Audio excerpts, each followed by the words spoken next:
మరో ఉప ఎన్నికకి అంతా రంగం సిద్ధమైపోయింది. ఉప ఎన్నిక తప్పదా అంటే 100% ఉప ఎన్నిక రాబోతుందనేటువంటి ఆలోచనలో అధికార కాంగ్రెస్ పార్టీ, ప్రతిపక్ష బీఆర్ఎస్ రెండు సిద్ధమైపోయి ఉన్నాయట. ఇప్పటికే ఆ ఉప ఎన్నికకు సంబంధించి ఏంటనేది మీకు అర్థమై ఉంటుంది. దానం నాగేందర్ ఖైరతాబాద్ నియోజకవర్గ బీఆర్ఎస్ పార్టీ తరఫున పోటీ చేసి గెలుపొందిన వ్యక్తి. ఆయన మళ్ళీ సికింద్రాబాద్ పార్లమెంట్ ఎన్నికల్లో కూడా కాంగ్రెస్ పార్టీ తరఫున పోటీ చేశారు. సో పార్టీ ఫిరాయించినటువంటి 10 మంది ఎమ్మెల్యేలలో ఈయన ద మోస్ట్ ఎఫెక్టెడ్ ఎమ్మెల్యే కాబోతున్నారు. అదో సినిమా డైలాగ్ ఉన్నట్టుగా తనకేమనైతే I will be the most affected అన్నట్టుగా తన అనర్హతకి ఏమైతే ఆయన మోస్ట్ ఎఫెక్టెడ్ కాబట్టి ఆ ఎఫెక్ట్ పడక మునిపే నా అంతటా నేనే గుడ్ బై చెప్పి బాయ్ బాయ్ చెప్పి మళ్ళీ హలో అని షేక్ హ్యాండ్ ఇస్తే ఎలా ఉంటుందని ఆలోచన చేస్తున్నారట దానం నాగేందర్. ఒకవేళ కనుక ఇప్పుడు స్పీకర్ నిర్ణయం తీసుకోవాలి 4 వారాల లోపుగా, లేదనంటే స్పీకర్ కూడా డైరెక్ట్గా తన న్యూ ఇయర్ వేడుకల్ని జైల్లోనే జరుపుకోవాలని చెప్పి సుప్రీంకోర్టు మాట్లాడిన నేపథ్యంలో ఏదో ఒక నిర్ణయం తీసుకోవాల్సిందే. ఇక 10 మంది ఎమ్మెల్యేలు పార్టీ మారారు. దానం నాగేందర్, కడియం శ్రీహరి, తెల్లం వెంకట్రావు, గూడెం మైపాల్ రెడ్డి, బండ్ల కృష్ణమోహన్ రెడ్డి, కాళీ యాదయ్య, సంజయ్, తర్వాత పోచారం శ్రీనివాసరెడ్డి, ఇంకా ఇలా 10 మంది ఎమ్మెల్యేలు పార్టీ ఫిరాయించిన వారిలో ఎక్కువగా ఎఫెక్ట్ పడేది ఎవరంటే దానం నాగేందర్. ఆయన వీళ్ళందరూ ఏం చెప్తున్నారు? మిగిలిన 9 మంది వీళ్ళంతా చెప్తున్న మాట ఏంటంటే మేము కాంగ్రెస్ పార్టీలో చేరలేదు, మేము ఇంకా బీఆర్ఎస్ పార్టీతోనే ఉన్నాం, బీఆర్ఎస్ పార్టీలోనే ఉన్నామనే మాటని అరకపూడి గాంధీ కానీ, ప్రకాష్ గౌడ్ కానివ్వండి, తెల్లం వెంకట్రావు కానివ్వండి, బండ్ల కృష్ణమోహన్ రెడ్డి, గూడెం మైపాల్ రెడ్డి, సంజయ్ వీళ్ళంతా చెప్తోంది ఒకటే మాట, ఒకటే స్వరం, ఒకటే వాణి. కానీ దానం నాగేందర్ మాత్రం అలా చెప్పలేకపోతున్నాడు. ఆయన సైలెంట్గా ఉండిపోతున్నాడు, మౌనంగా ఉండిపోతున్నాడు, ఎలా ఆన్సర్ చేయలేకపోతున్నాడు.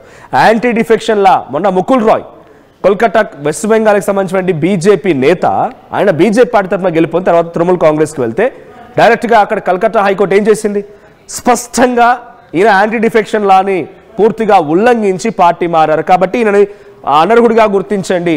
అలా సుప్రీంకోర్టు అయినా ఇప్పుడు దానం నాగేందర్ విషయంలో చెప్పినా కూడా మనం ఆశ్చర్యపోవాల్సిన పనేం లేదు. సో జరగబోతోంది కాబట్టి అలా జరిగితే ఆయన 6 ఏళ్ల పాటుగా 2026 నుంచి 2000 సుమారుగా 32 వరకు 6 ఏళ్ల పాటుగా కనీసం ఎన్నికల్లో పోటీ చేయడానికి కూడా అనర్హత అటువంటి వేటు పడబోతోంది. సో ఇదంతా జరక్క మునిపే అమ్మో నేను ఇలా ఇన్ని రోజుల పాటుగా రాజకీయాల్లో ఉండి నన్ను ఇంత తీవ్రమైనటువంటి ఒక అపవాదును ఎదుర్కోవాలా అనేటువంటి ఆలోచన చేసిన దానం నాగేందర్ హుటాహుటిన ఢిల్లీకి పయనమయ్యారట. ఏఐసిసి పెద్దలను కలిశారట. ఆయన ఆ ఏఐసిసి పెద్దల్ని కలిసి ఆ తర్వాత ఎమ్మెల్యే పదవికి రాజీనామా చేసే యోచనలో ఉన్నారట దానం నాగేందర్. కారణం ఏంటంటే ఒకటే ఒక రీజన్, అనర్హత పడితే 6 ఏళ్ల పాటుగా పోటీలో ఉండడానికి ఆయనకు అవకాశం ఉండదు. కాబట్టి అన్ని ఆలోచించి ఆచి తూచి నెమ్మదిగా అడుగులు వేయాలని చెప్పి దానం నాగేందర్ ఆలోచిస్తూ ఇదంతా ఎందుకు పోతే పోయింది, మహా అయితే ఎట్లా ఎన్నికలు వచ్చినాయంటే ఒక 100 కోట్లు 200 కోట్లు ఖర్చు చేయాల్సిందే, తనకున్న ఆస్తుల్లో ఎంతో కొంత ఖర్చు చేయక తప్పదు కాబట్టి ఈ రకంగానే ఎన్నికలకు పోదాం, అధికార పార్టీలో ఉన్నాం కాబట్టి జూబ్లీ హిల్స్ నియోజకవర్గంలో జరిగిన పరిస్థితే నా దగ్గరికే సిచ్యువేషన్ మళ్ళీ వస్తుందనే ఆలోచన చేస్తూ దానం నాగేందర్ రాజీనామా చేసే యోచనలో ఉన్నారట. ప్రస్తుతానికి ఢిల్లీలో ఉన్నారు దానం నాగేందర్. ఏఐసిసి పెద్దల్ని కలుస్తున్నారు. మా ప్రతినిధి ఢిల్లీ నుంచి నవీన్ సిద్ధంగా ఉన్నారు. నవీన్, సో సిచ్యువేషన్ ఏంటి? దానం నాగేందర్ ఇక పోతే పోయింది, మళ్ళీ ఎన్నికలకు పోదాం, జూబ్లీ హిల్స్ ఎన్నికలు ఎట్లా జరిగినాయో మాలగా అట్లా ఎన్నికలు జరుగుతాయి, అధికార పార్టీలో ఉండగానే కొంత అడ్వాంటేజ్ అవుతుంది, మళ్ళీ గెలవకపోతాన ఆలోచన చేస్తున్నట్టుగానే ఆయన రాజీనామాకు అంతా సిద్ధం చేసుకున్న తర్వాత ఢిల్లీకి వచ్చినట్టు తెలుస్తోంది. ఇప్పుడు ఎవరెవరు అపాయింట్మెంట్ తీసుకున్నారు, ఆయన ఎవరిని కలవబోతున్నారు, ఏం జరగబోతోంది? అంటే మనకున్నటువంటి సమాచారం ప్రకారం ఉదయం దానం ఢిల్లీకి రావడం జరిగింది. నేరుగా ఖర్గే నివాసంకి చేరుకొని దాదాపు 5 నిమిషాల పాటు ఖర్గే తోటి మాట్లాడినట్టు కూడా తెలుస్తుంది. తాను ఖచ్చితంగా రాజీనామా చేసేందుకు కూడా సిద్ధంగా ఉన్నా అని చెప్పేసి ఖర్గేతో కూడా చెప్పినట్టు కూడా తెలుస్తుంది. ఎందుకంటే ఇటీవల కాలంలో తెలంగాణ జరిగినటువంటి పరిణామాలు, ఇటు స్పీకర్ సంబంధించినటువంటి విచారణ సంబంధించినటువంటి అంశాలు అవన్నీ పరిగణ తీసుకొని ఖచ్చితంగా తాను రాజీనామా చేసేందుకు కూడా సిద్ధంగా ఉన్నానని చెప్పేసి ఖర్గేకి చెప్పినట్టు కూడా తెలుస్తుంది. కానీ ఇందులో ఇంకొక లిటిగేషన్ దానం పెట్టినట్టు కూడా తెలుస్తుంది. నేను ఎట్టి పరిస్థితుల్లో ఉప ఎన్నిక వస్తే ఖచ్చితంగా గెలుస్తా, ఏమైనా సరే అక్కడ ఉన్నటువంటి ప్రజలందరూ కూడా మా వైపే ఉన్నారు, కానీ ఒక అవకాశం ఇవ్వండి, మంత్రివర్గంలో తనకి చోటు కల్పించాలని చెప్పేసి ఖర్గేని దానం కోరినట్టు కూడా తెలుస్తుంది. సరే చూద్దామని చెప్పేసి కూడా ఖర్గే చెప్పినట్టు కూడా తెలుస్తుంది. కాబట్టి ఈరోజు సాయంత్రం వరకు దానం రాజీనామా లేఖం కూడా స్పీకర్ ఫార్మాట్ లో స్పీకర్ కి ఇచ్చేటువంటి అవకాశాలు కూడా ఉన్నట్టు కూడా తెలుస్తున్నాయి. ఎందుకంటే ఒకవైపు దానం సంబంధించిన విషయాలు కొద్దిసేపటి క్రితమే స్పీకర్ నోటీస్ కూడా జారీ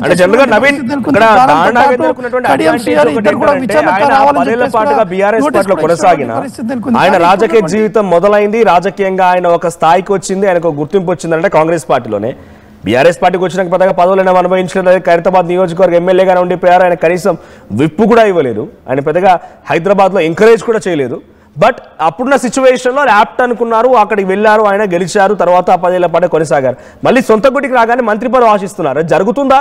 మళ్ళీ కాంగ్రెస్ పార్టీతో పోటీ చేసినంత మాత్రాన మళ్ళీ మంత్రి పదవి పోటీ గ్యారంటీ. ఇక ఉప ఎన్నికలు వస్తాయనేది ఎట్టి పరిస్థితుల్లో జరిగేటువంటి అవకాశం. ఒకవేళ డైరెక్ట్గా ఆయన నిర్ణయం తీసుకొని రాజీనామా చేసినా, లేదు అనర్హత వేటు వేయాలనుకున్నా కూడా మోస్ట్ ఎఫెక్టెడ్ పర్సన్ ఉన్నారు కాబట్టి ఆయన జరగబోతోంది.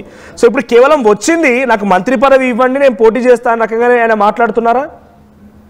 ఖచ్చితంగా అదే ఉద్దేశంతో ఢిల్లీకి వచ్చినట్టు కూడా మనకి సమాచారం అందుతుంది. ఎందుకంటే మొదటి నుంచి హైదరాబాద్ నుంచి ఖచ్చితంగా ఒక మంత్రి పదవి దానంకి ఇవ్వాలని చెప్పేసి కూడా దానం కోరినటువంటి సందర్భం నెలకొంది. నేరుగా సీఎం రేవంత్ రెడ్డితో కూడా భేటీ అయ్యి తనకి అవకాశం ఇవ్వాలని చెప్పారు. కానీ దాని తర్వాత ఈ ఫిరాయింపుకు సంబంధించినటువంటి కేసు కూడా వెలుగులోకి రావడము, దాని తర్వాత ఒకసారిగా దానం సైలెంట్ అయినటువంటి సిచ్యువేషన్ నెలకొంది. కాబట్టి ఇప్పుడు ఎట్టి పరిస్థితుల్లో ఉప ఎన్నిక వస్తుందని చెప్పేసి కూడా వారు భావించారు. ఎంతైనా ఖర్చు పెట్టేందుకు సిద్ధంగానే ఉన్నట్టు కూడా మనకి అందులో సమాచారం అవుతుంది. ఎందుకంటే దానం తన సన్నిహితులతోటి చెప్తున్నటువంటి సందర్భం నెలకొంది. కేవలం 100 కోట్లు కాదు, ఎన్ని కోట్లైనా మనం ఖర్చు పెడదాము, మనం మంత్రి కాబోతున్నాం అని చెప్పేసి కూడా దానం తన సన్నిహితులతో కూడా చెప్పినట్టు తెలుస్తుంది. కాబట్టి ఈరోజు ఢిల్లీలో ఉన్నటువంటి దానం నాగేందర్ కనీసం ఫోన్లో టచ్లో కూడా రావట్లేదు. కేవలం ఢిల్లీలో ఉన్నటువంటి కాంగ్రెస్ పెద్దలతో కూడా దానం భేటీ అయ్యేందుకు ఢిల్లీకి రావడం జరిగింది. వారు అంతా సిద్ధంగానే ఉన్నాను, పోటీ చేసేందుకు పూర్తి స్థాయిలో నేను ముందుకు కూడా వెళ్తానని చెప్పేసి కూడా దానం కూడా చెప్తున్నారు. కాబట్టి ఈరోజు సాయంత్రం వరకు ఈ రాజీనామా లేఖ ఖచ్చితంగా స్పీకర్కి ఇచ్చేటువంటి అవకాశాలు కూడా కనిపిస్తున్నాయి. ఎందుకంటే దానం నాగేందర్ ఢిల్లీకి వచ్చే కంటే ముందు రేవంత్ రెడ్డితో కూడా భేటీ అయినట్టు కూడా తెలుస్తుంది.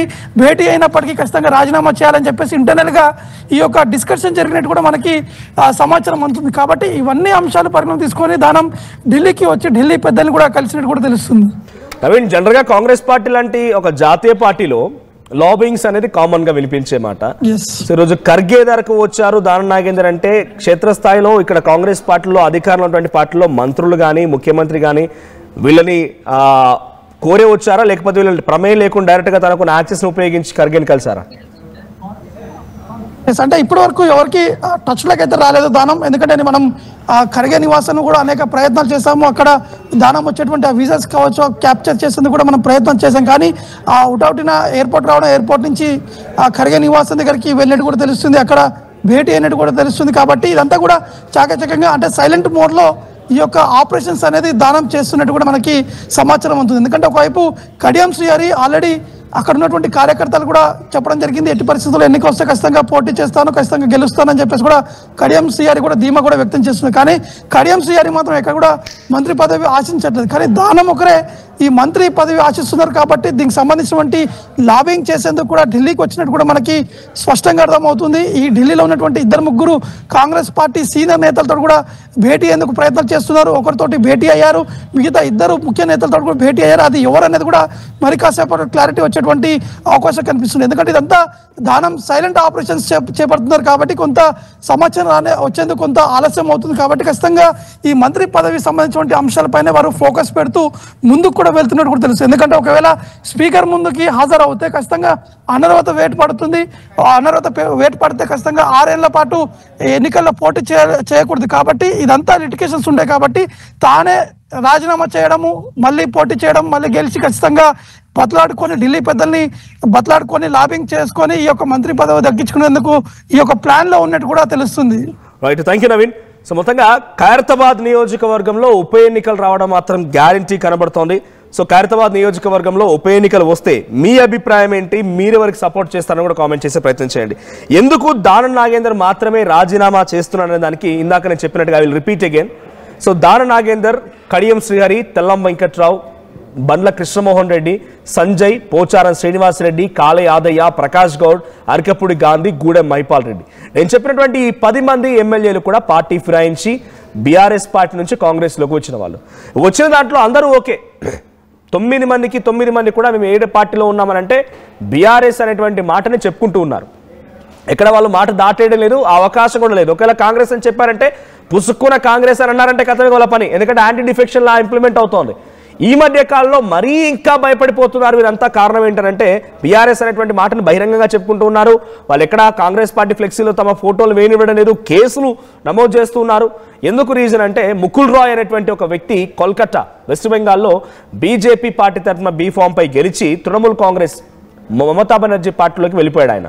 ఆ ముకుల్ రాయ్ పైన కల్కట్టా హైకోర్టు నిర్ణయం తీసుకుంది ఏంటంటే ఆయన యాంటీ డిఫెక్షన్ లా మొత్తాన్ని ఉల్లంఘించారు కాబట్టి ఆయనని పూర్తిగా మేము అనర్హుడిగా గుర్తిస్తున్నాం అనేటువంటి మాటను చెప్పుకొచ్చారు. అది సుప్రీంకోర్టు. అది స్పీకర్ను కూడా స్పీకర్ను పలుమార్లు ఆదేశించినా స్పీకర్ కూడా ఏం చేయలేకపోయింది. స్పీకర్ యాటిట్యూడ్ని కూడా కొంత ఇబ్బంది కొంత మాట్లాడుకొచ్చిన సిచ్యువేషన్ వెస్ట్ బెంగాల్ హైకోర్టు. అయితే ఇప్పుడు ఇక్కడ ఆల్రెడీ స్పీకర్కి హైకోర్టు అవకాశం ఇచ్చింది, ఏం డిసైడ్ చేసుకోలేకపోయారు. సుప్రీంకోర్టు ఒక 2 సార్లు అవకాశం ఇచ్చింది, ఏం డిసైడ్ చేసుకోలేకపోయారు. మళ్ళీ మొన్న చర్చ జరిగితే, మళ్ళీ మొన్న విచారణ జరిగితే ఆ విచారణలో సుప్రీంకోర్టు చెప్పిన మాట ఏంటంటే చాలా క్లియర్గా మీరు కనుక ఈసారి డిసైడ్ అవ్వకపోతే మీకు నెక్స్ట్ ఇక న్యూ ఇయర్ వేడుకలు జైల్లోనే. ఇది స్పీకర్ను ఉద్దేశించి సుప్రీంకోర్టు న్యాయమూర్తి మాట్లాడిన మాట. అంటే ఇంత స్ట్రిక్ట్గా మాట్లాడంటే ఏదో జరగబోతుందని ఆశించి ఇక స్పీకర్ ఏదో ఒక నిర్ణయం తీసుకోవాలి. ఏమని తీసుకోవాలి? ఈ మిగిలిన 9 మంది ఎమ్మెల్యేలు వారంతా కూడా బీఆర్ఎస్లో టెక్నికల్గా మీరు గమనిస్తే పార్టీ కండువాలని పరమావధిగా తీసుకుంటుందా సుప్రీంకోర్టు అంటే పార్టీ కండువాలు అంత సీరియస్గా తీసుకోదు. వాళ్ళకి కావాల్సింది సింబాలిక్గా టెక్నికల్గా వాళ్ళకి కావాలి. పార్టీ కండువాలని చూసి ఈ కండువాల ఆధారితంగా సుప్రీంకోర్టు మాకు తీర్పు ఇవ్వాలంటే సుప్రీంకోర్టు పార్టీ కండువాలని ఆ కండువాలను చూసి తీర్పిస్తానంటే అనుకోలేము లీగల్గా. కాబట్టి ఎక్కువగా ఎఫెక్ట్ అయ్యేది దానం నాగేందర్కి. ఆయన కాంగ్రెస్ పార్టీ తరఫున పార్లమెంటరీ సభ్యుడు కనుక పోటీ చేయకపోయి ఉంటే ఆయనకి ఇబ్బంది వచ్చేదే కాదు. బట్ మళ్ళీ సికింద్రాబాద్ పార్లమెంటరీ ఆయన పోటీ చేశారు కాబట్టి ఆయన కొంత ఇప్పుడు మోస్ట్ ఎఫెక్టెడ్ పర్సన్గా ఉన్నారు ఆయన. సో అందుకే ఆయన అనర్హత వేటు పడితే స్పీకర్కి అవకాశం అనర్హత వేటు పడితే కనుక తప్పకుండా ఆయన మళ్ళీ ఇక 6 ఏళ్ల పాటుగా 6 సంవత్సరాల పాటుగా 2026 ఇప్పుడు రాబోతున్నారంటే 2032 వరకు కూడా 6 ఏళ్ల పాటుగా ఎక్కడ ఎటువంటి విధంగా పోటీ చేయడానికి అర్హత ఉండదు. కాబట్టి అది జరగక మునిపే నేనే రాజీనామా చేసి మళ్ళీ ఎన్నికలకు పోతా, మహా అయితే 100 కోట్లు ఖర్చు అవుతాయి అంతే కదా. రాజకీయ నాయకులు ఆలోచన తీరట్లా ఉంటుంది. 100 కోట్లు ఖర్చు అయితే ఏమో ఉప ఎన్నికలకు వెళ్తా. నా పక్క కాన్స్టిట్యున్సీ జూబ్లీ హిల్స్ ఉప ఎన్నికలు వస్తే అక్కడ కాంగ్రెస్ పార్టీ గెలవలేదా, నవీన్ యాదవ్ గెలవలేదా? నేను ఎప్పటి నుంచో ఉన్నా ఇక్కడ అభివృద్ధి కార్యక్రమాలు చేసిన గరే 100 కోట్లు ఖర్చు పెట్టుకొని అధికార పార్టీలో నేను మళ్ళీ పోటీ చేసి కాంగ్రెస్ పార్టీ తరఫున గెలుపొందుతా అనేటువంటి ఒక ధీమాతో దానం నాగేందర్ ఉండిపోయి, కానీ ఆయన ఒకటి అధిష్టానం దగ్గరికి ఢిల్లీ వెళ్ళడం గల కారణం మంత్రి పదవి కోసమే. మంత్రి పదవి ఇవ్వండి నాకు, నేను మళ్ళీ పోటీ చేస్తాను, నేను మళ్ళీ గెలిచి వస్తాను అనే రకంగా అధిష్టానం నుంచి ఒక ప్రామిస్ కోసం ఆయన అధిష్టానం ఖర్గేని ఈరోజు కలవడం జరిగింది. మా ప్రతినిధి మధు సిద్ధంగా ఉన్నారు. మధు, సో ఏం జరగబోతోంది? ఖైరతాబాద్ నియోజకవర్గంలో ఉప ఎన్నికలు తథ్యమా? ఎగ్జాక్ట్లీ, ఎందుకంటే స్పీకర్ 10 మంది ఫిరాయింపు ఎమ్మెల్యేలు ఎవరైతే ఉన్నారో వారికి నోటీసులు జారీ చేస్తే ఇంతవరకు రెస్పాండ్ కానటువంటి ఎమ్మెల్యేలు ఖైరతాబాద్ ఎమ్మెల్యే బీఆర్ఎస్ పార్టీ నుంచి గెలిచి కాంగ్రెస్ పార్టీలోకి వెళ్ళినటువంటి దానం నాగేందర్ ఒకరైతే స్టేషన్ గన్పూర్లో బీఆర్ఎస్ గుర్తుపైన గెలిచి ప్రస్తుతం కాంగ్రెస్ పార్టీలో జాయిన్ అయ్యి కాంగ్రెస్ పార్టీ అభ్యర్థి కోసం ప్రచారం చేసినటువంటి వ్యక్తి కడియం శ్రీహరి. సో వీళ్ళిద్దరూ ఇంతవరకు కనీసం స్పీకర్ ఇచ్చినటువంటి నోటీసులకు రిప్లై ఇవ్వలేదు, హాజరు కాలేదు. సో వీళ్ళు రాజీనామా చేయడానికి సిద్ధమవుతున్నట్టుగా తెలుస్తూ ఉంది. దానికి ప్రధాన రీజన్ ఇద్దరు కూడా అనుచరులతో భేటీ అయ్యారు. సో రాజీనామాకు నిర్ణయం తీసుకుంటున్నాము, త్వరలోనే ఉప ఎన్నికలు ఉంటాయి, సంసిద్ధంగా ఉండండి అనేటువంటి ఆలోచన చేసినట్టుగా తెలుస్తూ ఉంది. సో ఈ అంశానికి సంబంధించి పెద్ద ఎత్తున చర్చ కొనసాగుతూ ఉంది. ప్రస్తుతం దానం నాగేందర్, కడియం శ్రీహరి ఇద్దరు రాజీనామా చేయనున్నట్టుగా తెలుస్తూ ఉంది. ఖైరతాబాద్లో అయితే దానం నాగేందర్కి సంబంధించినటువంటి ఫిరాయింపుకు సంబంధించి స్పష్టమైనటువంటి ఆధారాలు ఎలక్షన్ కమిషన్ దగ్గరే ఉన్నాయి, పబ్లిక్ డొమైన్లోనే ఉన్నాయి. బీఆర్ఎస్ పార్టీ ఎమ్మెల్యేగా గెలిచి ఆయన కాంగ్రెస్ పార్టీ ఎంపీ అభ్యర్థిగా ఖైరతాబాద్ నుంచి పోటీ చేశారు. సో రీసెంట్గా నిన్న జరిగినటువంటి ఇందిరమ్మ చీరల పంపిణీ కార్యక్రమంలో కూడా కాంగ్రెస్ పార్టీ కండువా కప్పుకొని ఆయన అధికారిక కార్యక్రమంలో పాల్గొన్నారు. ఆయన ఎక్కడ కూడా సమాధానం చెప్పట్లేదు, స్పీకర్ కార్యాలయానికి కానీ మీడియా అడిగేటువంటి ప్రశ్నలకు సమాధానం చెప్పట్లేదు. సో ఆయన రాజీనామా చేయడానికి సిద్ధమవుతున్నట్టుగా చాలా స్పష్టంగా తెలుస్తూ ఉంది. మనోజ్, రైట్, ఏంటి ఇప్పుడు ఢిల్లీకి వెళ్ళడానికి కారణం ఏంటి? మరి ఢిల్లీకి వెళ్ళిపోయి ఢిల్లీ స్థాయిలో ఆయన ఖర్గేని కలవడం ఇవన్నీ జరుగుతున్నాయంటే మంత్రి పదవి ఆశించి రాజీనామా చేస్తాను, నా పక్క నియోజకవర్గం జూబ్లీ హిల్స్లో గెలిచినట్టుగానే గెలిచొస్తాను, కానీ నాకు మంత్రి పదవి కావాలని పట్టుబడుతున్నారు. ఆయన మంత్రి పదవిని డిమాండ్ చేస్తూనే ఢిల్లీకి వెళ్ళారా? అంటే ఒకటి ఖచ్చితంగా అనర్హత వేటు వేయాల్సినటువంటి సిచ్యువేషన్ క్రియేట్ అయింది. దానికి సుప్రీంకోర్టు ఇన్వాల్వ్ కావడం, స్పీకర్ కార్యాలయానికి డైరెక్ట్గా స్పీకర్నే చాలా ఘాటుగా వారికి రిప్లై చేయడం, కొంత షెంటింగ్ చేయడం, తలంటడం అనేటువంటిది పెద్ద ఎత్తున చర్చ కొనసాగుతుంది. మీరు చర్యలు తీసుకుంటారా తీసుకోరా, పరిమిత కాలం పరిధి అంటే ఎంత మేర, ఎంత సమయం తీసుకుంటారు, ఎంత వెసులుబాటు ఇస్తారు వాళ్ళకి అనేటువంటిది సుప్రీంకోర్టు చెప్తా ఉంది. ఒక రకంగా స్పీకర్ని అయితే డైరెక్ట్గా వార్నింగ్ ఇచ్చింది, అరెస్ట్ చేస్తాము, మీరు రాజ్యాంగానికి మించిన శక్తి కాదు, సో రాజ్యాంగం లోబడే పనిచేయాల్సి ఉంటుంది అనేటువంటి విధంగా స్టేట్మెంట్ ఇచ్చింది. మీరు వచ్చేటువంటి న్యూ ఇయర్ బయట జరుపుకుంటారా, ఎక్కడ జరుపుకుంటారో డిసైడ్ కండి అనేటువంటి స్టేట్మెంటే చాలా హార్ష్ కామెంట్, చాలా ఘాటైనటువంటి కామెంట్. ఒక రాష్ట్ర శాసనసభ స్పీకర్కి ఇంత పెద్ద ఎత్తున ఇంత హార్ష్ కామెంట్ డైరెక్ట్గా సిజేఐ చేసినటువంటి పరిస్థితి. సో ఖచ్చితంగా ఆయన 4 వారాల గడువే టైం ఇచ్చింది సుప్రీంకోర్టు. కూడా ఆ లోపలనే ఆయన చర్యలు తీసుకోవాలి. 10 మంది ఫిరాయింపు ఎమ్మెల్యేల మీద 8 మంది హాజరయ్యారు. వివిధ రూపాల్లో వాళ్ళు చెప్తా ఉన్నాం, మేము అభివృద్ధి కోసం ముఖ్యమంత్రిని కలిసాం, పార్టీలో జాయిన్ అవ్వలేదు, ఇంకా మేము బీఆర్ఎస్ పార్టీలో ఉన్నామని చెప్పే ప్రయత్నం చేస్తూ ఉన్నారు. కానీ వీళ్ళిద్దరూ ఇంకా రిప్లై ఇవ్వలేదు. ఎందుకంటే బలమైన ఆధారాలు ఉండడమే ప్రధానటువంటి రీజన్, దానంది కానీ కడియంది కానీ. సో ఆ రాజీనామా చేయడానికి సిద్ధమవుతున్నటువంటి నేపథ్యంలో ఈయన 1 వీక్ లోపల చర్య తీసుకొని ఉన్నట్టుగా తెలుస్తూ ఉంది. వారం రోజుల లోపల ఇద్దరిపైన వేటు వేసేటు విధంగా గవర్నర్, రాష్ట్ర శాసనసభ స్పీకర్ సిద్ధమవుతున్నారు. కాబట్టి దాంతకంటే ముందుగానే వీళ్ళు రాజీనామా చేయనున్నట్టుగా తెలుస్తూ ఉంది.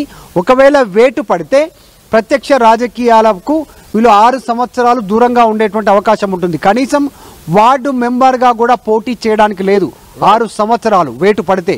సర్పంచ్ కానీ, ఎమ్మెల్యే కానీ, ఎంపీ కానీ ప్రత్యక్ష రాజకీయాల్లో ఇక్కడ కూడా ఓటు వేసే, ప్రజలు ఓటేసేటువంటి ఏ ఎన్నికల్లో కూడా వీళ్ళు పోటీ చేయడానికి అవకాశం ఉండదు స్పీకర్ వేటు వేస్తే. కాబట్టి అంతకంటే ముందుగానే రాజీనామా చేసి ఉప ఎన్నికలకు వెళ్ళాలనేటువంటి ఆలోచన చేస్తూ ఉన్నారు. రీసెంట్గా జూబ్లీస్లో కాంగ్రెస్ పార్టీ వైపు ప్రజలు కాస్త ఓటేశారు కాబట్టి ఆ పాజిటివిటీ తోడవుతుందనేటువంటి ఆలోచన చేస్తున్నట్టుగా తెలుస్తుంది. దానికి తోడు స్థానిక సంస్థల ఎన్నికలు ఉన్నాయి. స్థానిక సంస్థల ఎన్నికల తర్వాత ఎన్నికలు వచ్చే పరిస్థితి ఉంది. దేశవ్యాప్తంగా సాధారణంగా జరిగేటువంటి ఉప ఎన్నికలతో పాటు వీటికి నోటిఫికేషన్ వస్తుంది. అభ్యర్థి రాజీనామా చేసిన తర్వాత లేదంటే అలా వాళ్ళపైన వేటు వేస్తే ఈ ఉప ఎన్నికలకు సంబంధించి 6 నెలల లోపల ఎన్నికలు జరగాల్సి ఉంటుంది. కాబట్టి సో అంత లోపల స్థానిక సంస్థల ఎన్నికలు అయిపోయే లోపు వీళ్ళు ఎన్నికలకు సంసిద్ధంగా ఉండొచ్చు అనేటువంటి ఆలోచన మన కార్యకర్తలతో మన ఆలోచనలతో మాట్లాడుతున్నట్టుగా తెలుస్తా ఉంది. సో దానం కడియం రాజీనామా చేయడానికి రెడీగా ఉన్నట్టుగా తెలుస్తా ఉంది. Right, thank you Madhu. So మొత్తంగా ఖైరతాబాద్ నియోజకవర్గానికి ఉప ఎన్నిక చాలా గ్యారంటీ కనబడుతోంది. సో ఇందాక మీరు అడిగినట్టుగా ఖైరతాబాద్ నియోజకవర్గంలో ఎవరు గెలిస్తే బాగుంటుంది లేదా ఎన్నికలో గెలుపు ఎవరిది అనేటువంటి క్వశ్చన్ మీకు పోల్ రూపంలో అడిగితే 54% బీఆర్ఎస్ అంటున్నారు. కాంగ్రెస్ పార్టీకి వచ్చేసి 46%.